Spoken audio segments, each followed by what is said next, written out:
সারা বিকেলটা science মিউজিয়ামে কাটানোর পর চলে এসেছি আমরা ফুড প্লাজাতে, যেটা রয়েছে পুরুলিয়ায় বিগ বাজারের পিছনের দিকে। কারণ বেড়াতে বেরিয়েছি, কিছু না খেয়ে তো বাড়ি যাওয়া যায় না, আর সেই জন্যই আমরা এখানে চলে এসেছি। আর এই যে বাচ্চাগুলো বসে পড়েছে নিজেদের পছন্দের কেক নিয়ে, এই যে চকোপট কেক, আর সেটাই ওরা খেলো। আর আমরা এদিকে চলে এলাম পনির রোল আর বার্গার খেতে।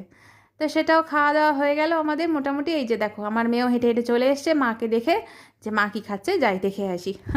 তো যাই হোক, খাওয়া দাওয়ার পর্ব মিটিয়ে আমরা এবার চলে এলাম ভিডিও করতে আর বেশ খানিকগুলো ফটো তুলতে। এই যে আই লাভ পুরুলিয়া লেখার সামনে বসে বেশ কিছু ভিডিও আর ফটো তুলে নিলাম।